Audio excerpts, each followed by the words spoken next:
apa yang ada adalah kepahitan, sakit penyakit dan lain sebagainya. Tidak ada artinya kita mengucap syukur, kata mereka kan.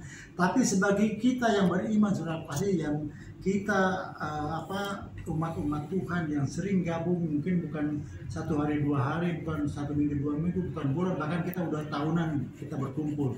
Saya melihat ada buah-buah yang luar biasa di dalam ibadah kita, saudara kasih, sehingga kita tidak sia-sia untuk berkumpul seperti sekarang ini. Oleh karena itu, saudara kasih, depresi dan frustasi itu bisa kita lawan. Itu yakin percaya dengan kesetiaan, ketaatan kita datang untuk menyembah sujud di hadapan Tuhan. Amin. Kita berserah diri kepada Allah, saudara kasih, seperti apa yang dikatakan. Mari kita lihat dalam Filipi 4.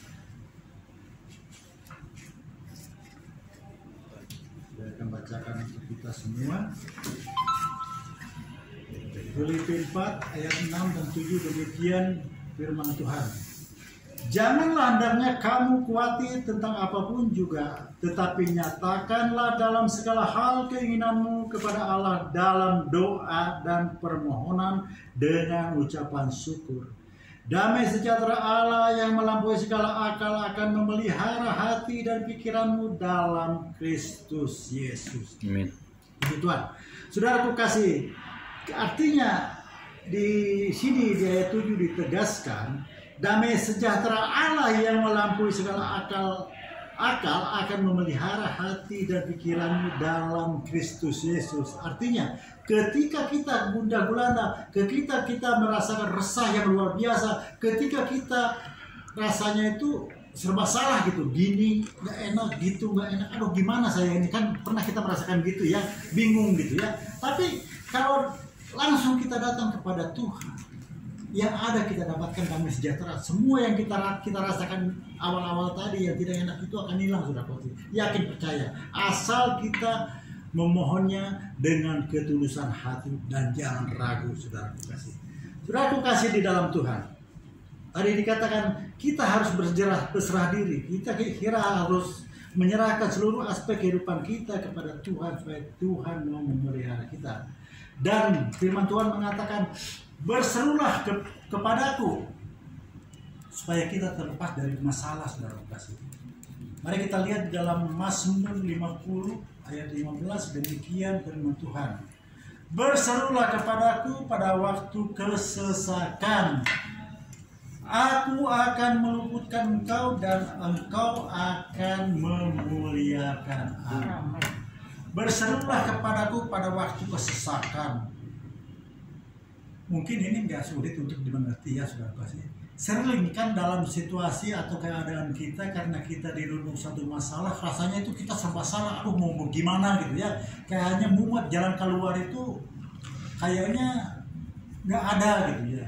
Kayaknya kita yang pada saat itu merasakan kita manusia yang paling malang. Pernah merasakan gitu nggak, saudara kasih? Pada saat kita mengalaminya, aduh cigana orang palsu sana. Suka kita mengatakan gitu, saudara kasih. Itu hal yang bodoh, itu hal yang salah, saudara kasih. Ketika kita dirundung masalah, ketika kita dikelilingi suatu hal yang tidak membuat nyaman dalam kehidupan kita, kita datang kepada Tuhan. Kita berserah kepada Tuhan. Sehingga segala yang namanya depresi dan frustasi itu akan menjauh daripada kita, saudara kasih. Saudara kasih di dalam Tuhan. Tuhan mengatakan tadi pertama dikatakan berserulah kepadaku pada waktu kesesakan, dan selanjutnya di ayat 4 dikatakan memelihara dalam kesusahan. Allah selalu memelihara, memperhatikan kita di dalam permasalahan ataupun kesusahan kita. Allah mengatakan serahkanlah khawatirmu kepada Tuhan, maka Ia akan memelihara engkau. Tidak untuk selama-lamanya dibiarkannya orang benar itu goyah. Tidak akan, garis besar saudara kasih, tidak akan untuk selama-lamanya dibiarkannya orang benar itu goyah. Jadi ada kalanya gini, saudara kasih. Ketika kita berserah diri kepada Tuhan, kadang-kadang kita salah kaprah karena mungkin minimnya tentang pengetahuan kita atau dapatnya pengalaman-pengalaman kita tentang kebenaran firman Tuhan, saudara kasih. Ketika kita berserah diri, ketika kita berdoa kepada Tuhan, waktu yang datang itu tidak sesuai dengan waktu yang kita inginkan. Paham saudara kasih? Ya. Kahayang saya mah sukan teh kejadian gitu. Beres. Iya, beres. Tapi saudara kasih satu hal yang perlu kita renungkan dalam kehidupan ini, bahwa waktu Tuhan adalah waktu yang terindah. Benar. Tuhan lebih tahu kapan itu berkat itu dicurahkan kepada kita. Tuhan lebih tahu, nggak lebih pintar kita daripada Tuhan. Tuhan tahu kapan waktunya harus dicurahkan. Jadi kadang-kala saudara kasih, kita memaksakan diri dengan cara segala akal pikiran kita sendiri. Ngerawu kusiku katanya. Kalau ngerawu kusiku itu kalau diterjemahkan bahasa Indonesianya, ngeraup itu meraup gitu ya, meraup pakai tangan ya, pakai tangan. Tapi karena tangan udah meraup, nggak ada lagi tangan yang lain, siku ikut-ikutan ngeraup, bakat ikunau peserakah. Jadi tangan ini, jari-jari ini udah nggak bisa ngeraup, siku-siku ikut main ngeraup supaya lebih banyak. Nah, ini ya kan, seolah-olah wah dia lebih banyak saya dapat. Bukan begitu. Itulah cara-cara orang yang tidak mengenal Tuhan. Artinya kalau kita berserah diri kepada Tuhan, mungkin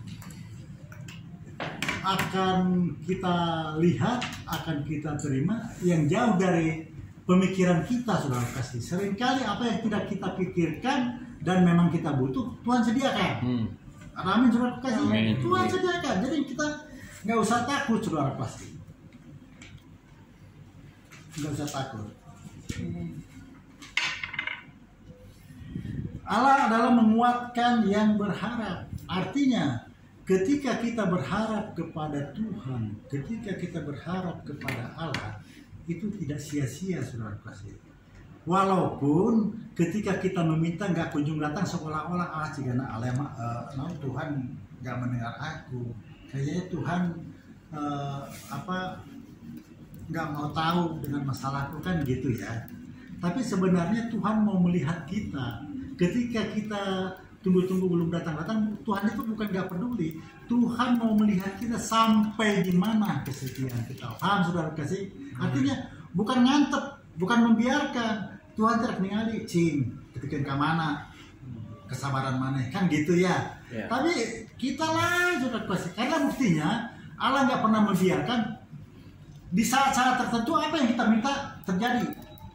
Jadi artinya apa? Artinya saat yang dari Allah itu adalah saat yang paling luar biasa. Ya.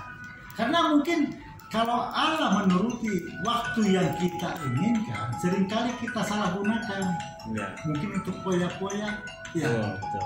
Tuhan menginginkan apa yang kita perlu, bukan apa yang kita mau. Kalau apa yang kita mau itu lebih cenderung untuk kita gunakan untuk poya-poya. Ya. Jadi saudara kasih, banyak hal-hal yang kita minta kepada Allah, kepada Tuhan, setelah kita memohon dengan kesabaran, dengan ketaatan kepada Tuhan. Kita akan bacakan di dalam Yesaya 40 ayat 31, dikatakan demikian, tetapi orang-orang yang menanti-nantikan Tuhan mendapat kekuatan baru. Orang-orang yang menantikan Tuhan mendapat kekuatan baru. Artinya begini saudara kasih, ketika kita tetap berpegang teguh untuk menantikan janji Tuhan, kita akan merasa kuat, kita akan mengingat janji Allah, bahwa Allah itu akan selalu mengingat janjinya apa yang mau Dia berikan kepada kita. Sehingga timbul memotivasi kita untuk lebih berdiri tegak, untuk lebih kita mendapat kekuatan lagi saudara kasih. Mereka seumpama Raja Wali yang naik terbang dan dengan kekuatan sayapnya. Mereka berlari dan tidak menjadi lesu. Mereka berjalan dan tidak menjadi lelah. Jadi kalau kita datang kepada Tuhan dengan sungguh-sungguh, dengan tidak bersungut-sungut, maka kita akan diberi kekuatan saudara kasih. Seringkali kita memohon tapi dengan setengah hati, dengan iman kita yang kurang teguh, sehingga itu sia-sia terbuang di tengah jalan. Apa yang kita pohonkan itu belum sampai kepada Tuhan. Oleh karena itu, marilah kita belajar satu dengan yang lain, saling mengingatkan bagaimana caranya kita mendekatkan diri kepada Tuhan. Di Roma 3 ayat 5 ayat 3 dikatakan, kesengsaraan menghasilkan ketekunan.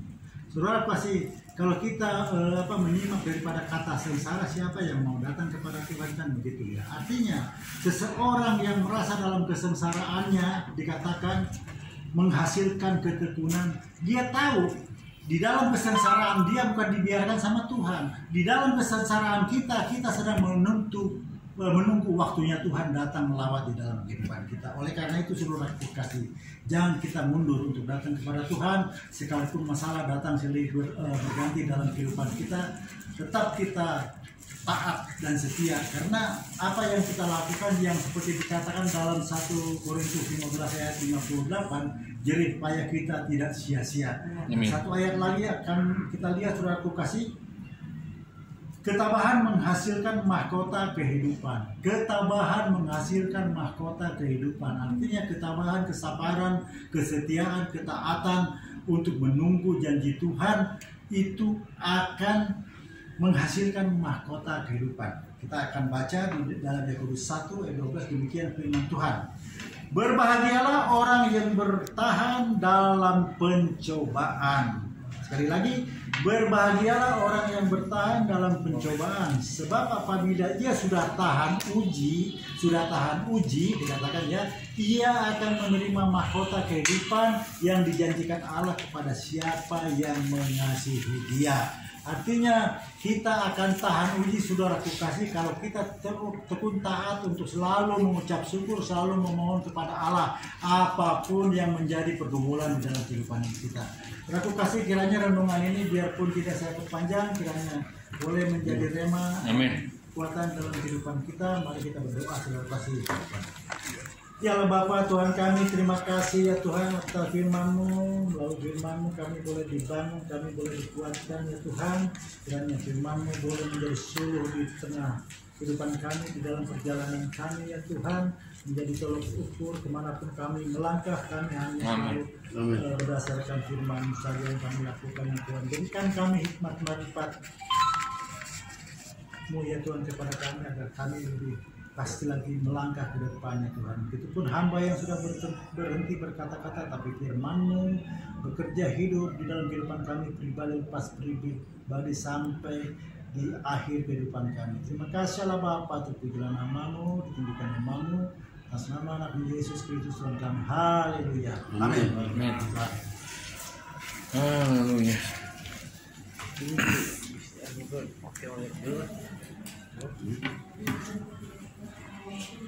Dihanap Pak.